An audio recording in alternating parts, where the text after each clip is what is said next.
Hi everyone, here is a story I have encountered with my life. I hope everyone will listen, and if everyone is experiencing it, let's overcome it, like I did. I used to want to disappear from this world. Not just once, but every single day. Every morning when I opened my eyes, it felt like I was being swallowed by an invisible void. A place with no laughter, no hope, only exhaustion and annoying loneliness. I lived, but like a shadow. No one truly saw me. No one knew that just a warm word could have saved me. But then, something happened. A seemingly insignificant moment, a seemingly ordinary person, planted a spark of light in me. From what felt like the depths of despair, I began to glimpse another path. Not an easy one, but a real one. This is the story of my journey, from the darkest depths to where light began to flicker. A story that, maybe, you need to hear right now. I can't point to the exact moment when everything started to fall apart. It didn't hit like a storm. It seeped in silently, like water soaking into stone, until one day I realized I was shattered. It started with sleepless nights. I didn't understand why I was tossing and turning at 2 a.m. My mind was a whirlwind of tangled thoughts, work, family, relationships, and unanswerable questions like, what am I living for? Would anyone care if I disappeared tomorrow? Then came the numbness. The things that used to excite me, music, friends, my morning coffee, suddenly meant nothing. I went to work like a machine. I smiled, I responded, I functioned, but inside, I was hollow. I started avoiding people. I stopped answering calls, ignored messages. Fatigue hung over me like a fog. Some mornings, I'd stare at the ceiling and wish I could vanish, not die, just disappear, gently, without a trace. I used to think I was strong, but the truth is, I had endured too much without even realizing it. The expectations, the comparisons, the failures, the seemingly harmless comments, like, why aren't you improving? Others have it hard too, but they succeed. I blamed myself. I thought maybe I was weak, maybe I was useless. And that belief dragged me deeper into the pit of depression and silent loneliness. I'm not sharing this for pity or sympathy. I'm sharing this because if someone out there is listening and sees themselves in these words, I want you to know you are not alone, because I've been there, and the way out does exist. The worst of it felt like drowning in a bottomless pit. I couldn't feel day or night. I didn't know what day it was. Everything melted into a cold, grey blur. I'd wake up in the middle of the night, heart racing, drenched in sweat. Sometimes I'd sit in the dark, unable to cry or scream, just holding my head, trying to breathe. During the day, I'd still go to work, wearing a mask. I talked, smiled, nodded as people spoke, but inside, I was chaos. The same questions kept looping. What am I even doing? Does any of this matter? If I disappeared, would anyone notice? I stopped eating, not because I wanted to lose weight or make a statement. I just didn't feel hungry. The emptiness inside me was so vast, nothing else could fit. Some days I lay in bed all day, eyes shut, motionless. I didn't want to exist. Nothing specific happened. My body just felt heavy, lifeless, drained of will. I avoided everyone, turned off my phone, locked my door, ignored knocks. I was terrified of being seen as weak, afraid someone would ask, "What's wrong?" because I didn't have an answer. I looked out the window many times, not to admire the view, but to wonder, if I jump, would it end? Would it be peaceful? Would anyone be hurt? But I never jumped. Not because I loved life, because I was too tired to do anything. The pain wasn't physical anymore. It was a silent ache deep in every cell, a kind of depression no one can see from the outside. One night, I even wrote a final letter. A short one. No blame, no anger, just a quiet apology for not being strong enough to stay. I left it on my desk and stared at it, and I thought, everyone will be okay without me. But something strange happened. Right at the edge of giving up, an image popped into my mind, not of heaven, not of darkness, but my mother's eyes, tired, but always gentle when she looked at me, and I couldn't do it. I folded the letter, and for the first time in weeks, I cried. I realized, maybe I didn't want to die. Maybe I just wanted the pain to stop. And if there was a way to live without that pain, I'd try it. I hadn't found the light yet, but for the first time, I paused. I didn't leave. I didn't disappear. I chose to stay. And that moment was the beginning of hope.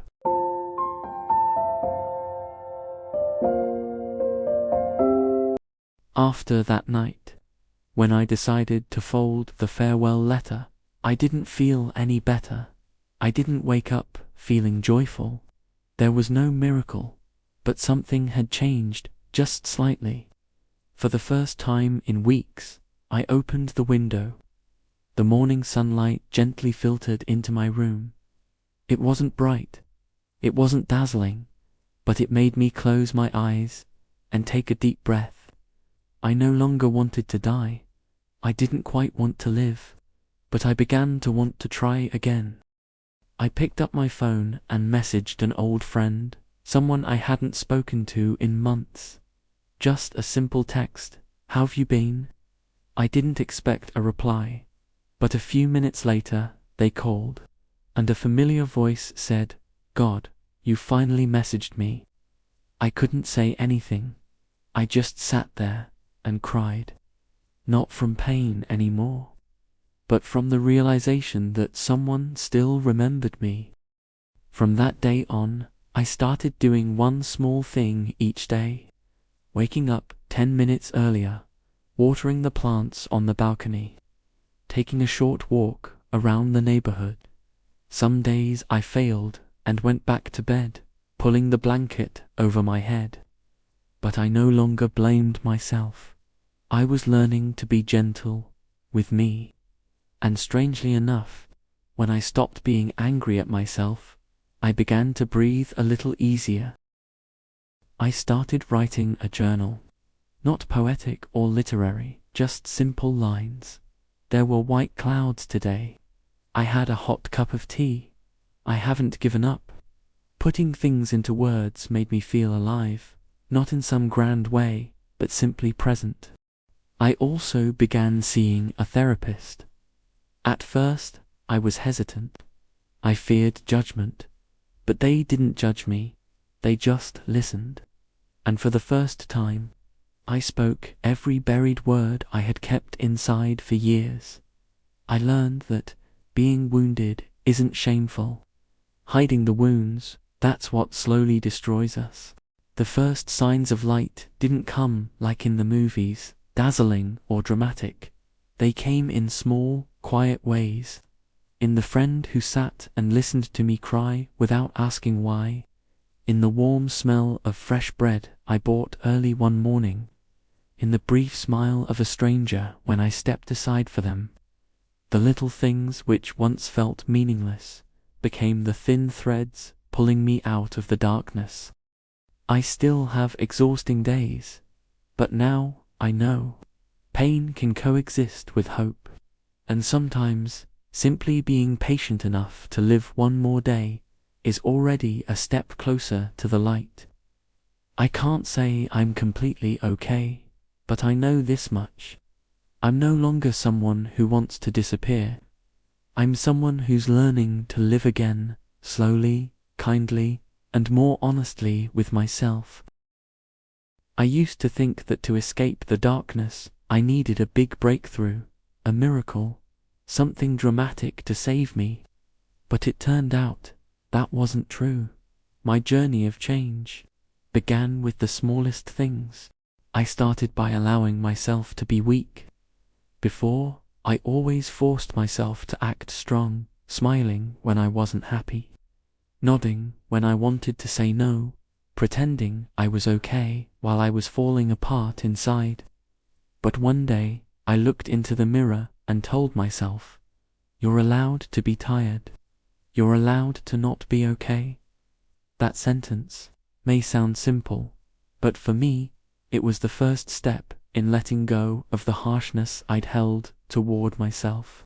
I began writing down my emotions, all of them messy, raw, sad, hopeless. I didn't try to make it sound nice. I just tried to make it real. And slowly, those pages became a place to release all the pain I had kept hidden. Looking back at them, I realized I had made progress. Each sentence was a breath of survival. I also started forming small habits. Not to become some perfect version like social media promotes. Just simple actions to remind myself I still had some control. I cleaned my bedroom.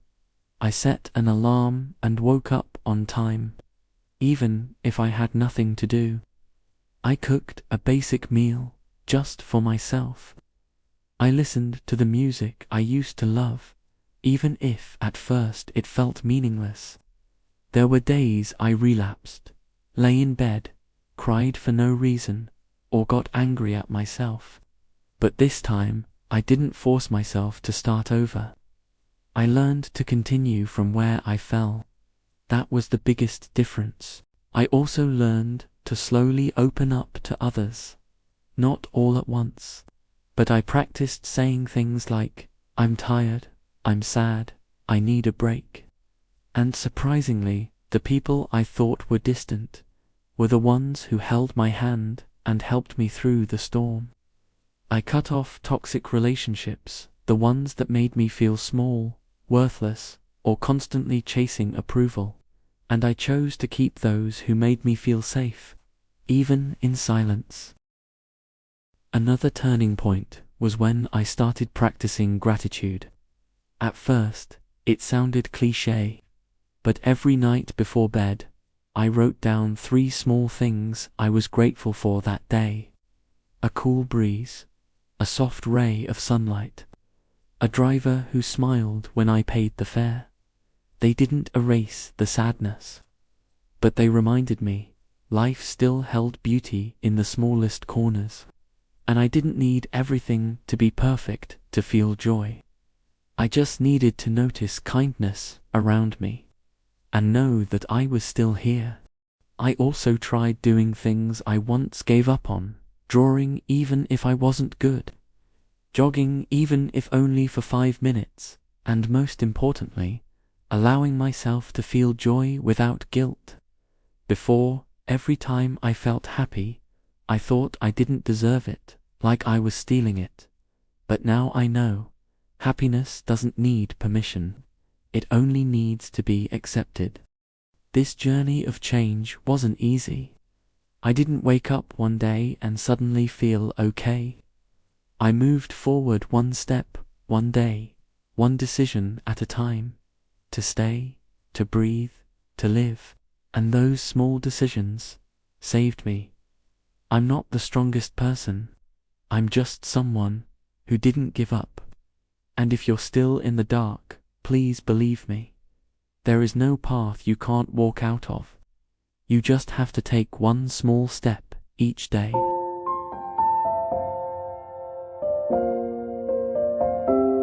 Today is not some kind of perfect destination, but it is proof that I am still moving forward, proof that from a place that once felt inescapable, I found something I can call light.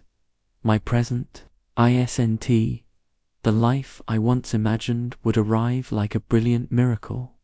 It's a series of small moments, taking a deep breath in the morning, calling someone just to ask how they're doing, smiling without pretending. It's me sitting with myself, not avoiding my emotions, and still choosing to keep going, even on the days when I feel worn out. The light in my life didn't come from far away. It wasn't some grand promise. It was the people and little things that stayed with me day after day. It was the friend who didn't abandon me when I went silent. It was someone's eyes looking at me and saying, "I see you, are you okay?" No explanation needed. It was the quiet evenings where I sat and wrote, and realized my words were no longer just sighs. They had become my voice again.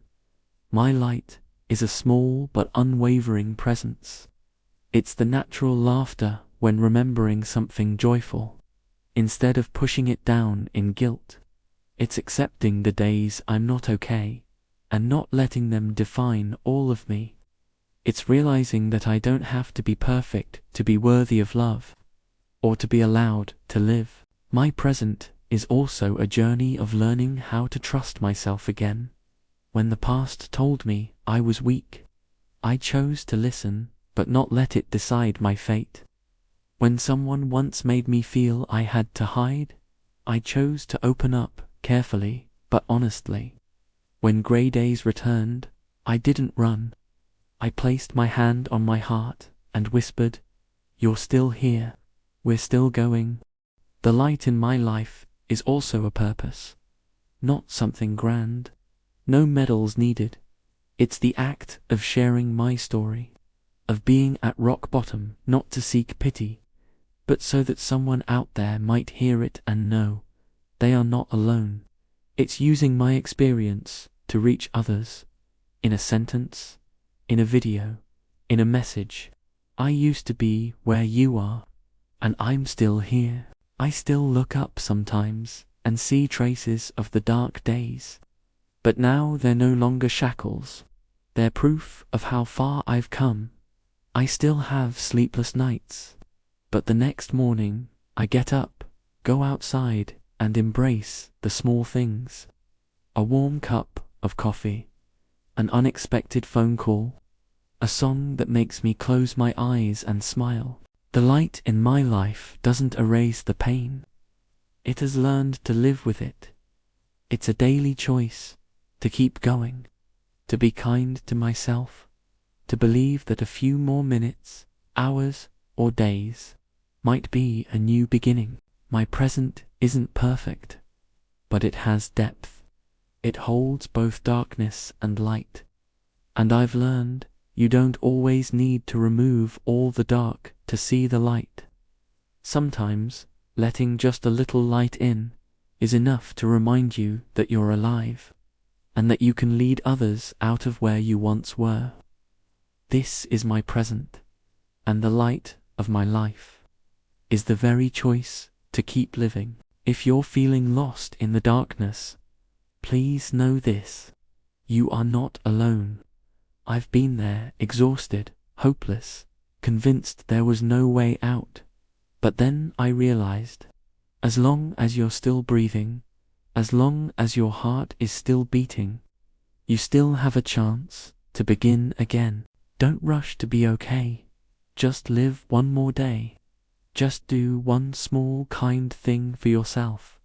The light isn't somewhere far away.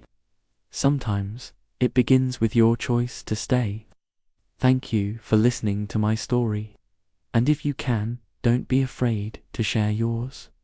Because who knows? The light you carry might be exactly what someone out there needs the most.